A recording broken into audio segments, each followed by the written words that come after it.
Hello, today we're going to review the Phantom Tarot Deck by Lamucci. Of course, syempre, kapag Lamucci may gawa, meron na namang twist, 'di ba? So, naka-sale siya, kaya kinuha ko siya. Tignan natin.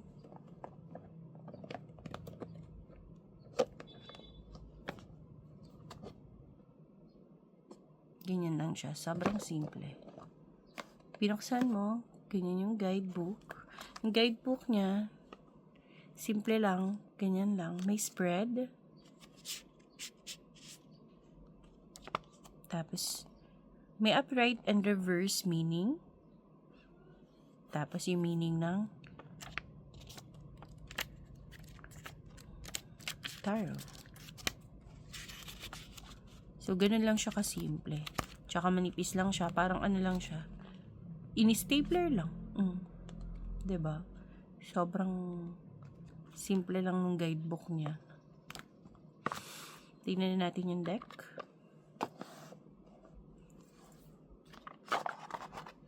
Yung loob ng box. Parang same lang din ito. So, quality muna ng card.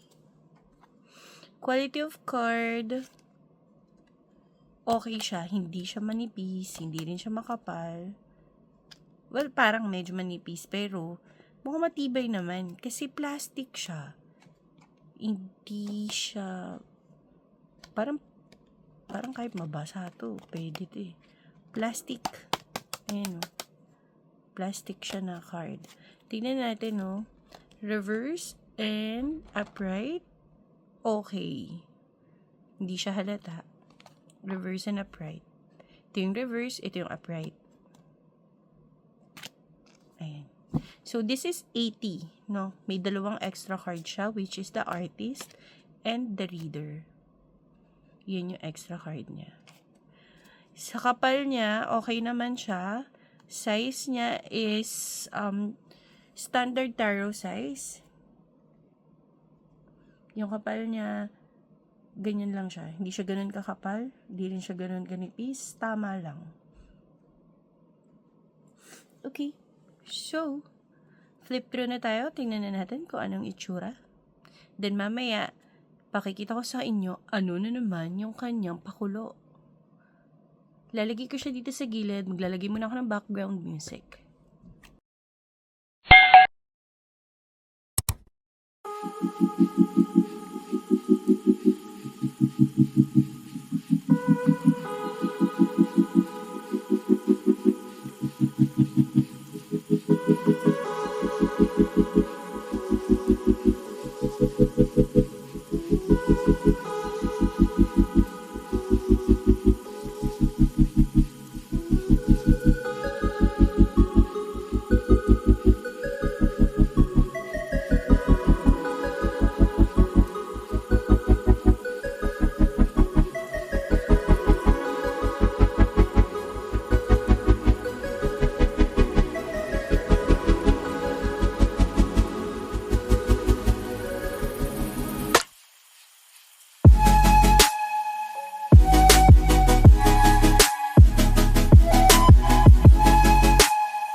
Try natin siya i-shuffle. Plastic talaga yung pakiramdam ko sa kamay ko sa kanya. Plastic talaga siya. Matibay naman siyang, pakiramdam ko, matibay siya. Tingin ko. Sa hawak mo, sa salat mo, alam mo na, this one will, yung durability, okay to. Kapag ganito naman, hindi siya nadulas agad-agad. Kahit plastic siya. Diba?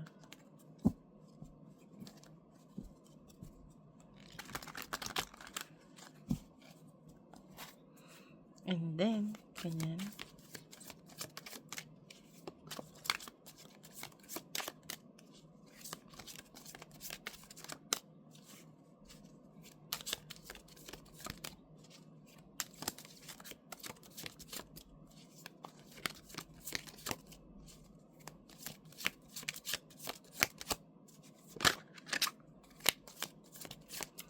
Yan.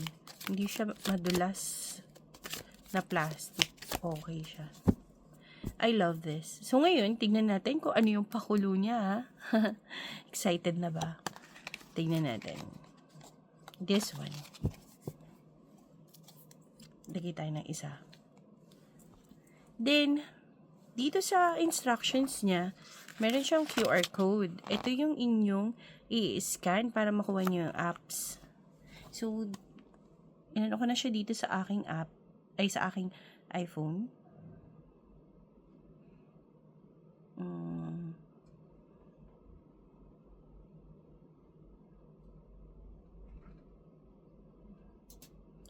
Tapos,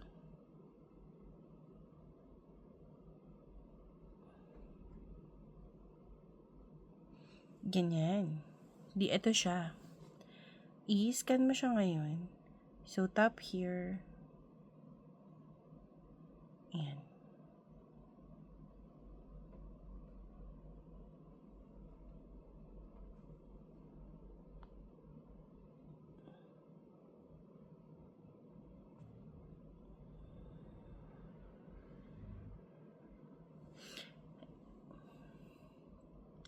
Medyo matagal siya.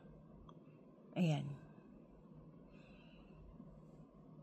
So, nakita nyo, zoom out ko ng konti para makita nyo. Diba? Ang cute.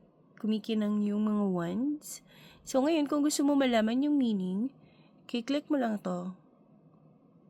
Tapos, nandiyan na yung meaning. Meron siyang upright, tsaka reverse, tapos yung meaning ng 7 of Wands. And then, meron pa siya dito kung ano ba ito? Ito. Hill. Ano ibig sabihin yan? We can see a person on top of a hill. They seem to be defending their territory and successes. And then, ito. Anong meaning nito? Challenge. So, the person on the card is being challenged by opponents below. The person seems to be defending this position and attacking the retaliation. Etong isa. Shoes. Interestingly, the person is wearing 2 different shoes, suggesting that they may have been caught unaware, unprepared for battle, or they may be unclear on their stance and opinion. Talaga, hindi ko napansin na magkaiba siya ng shoes. Parang hindi naman. Ayan, pa-place mo lang yan dyan yung card. Ayan. Ganun lang. Try pa natin yung isa, ha. Ito naman. Ayan. Pag nandyan na siya, click mo lang. Tapos ito na yung meaning. Click mo siya. O, diba? Power of innovation. O, yan.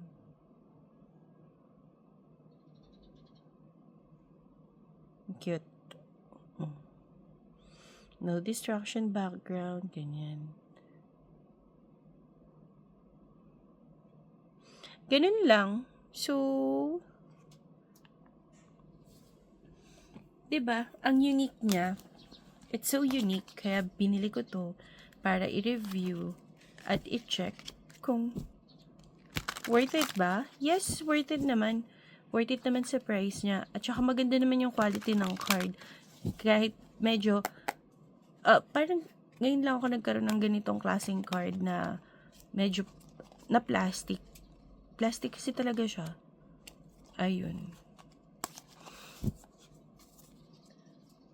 10 out of 10 for me. Bakit? Kasi napaka effort nito, meron pa siyang meron pa siyang sariling apps. 'Di ba? Ang galing.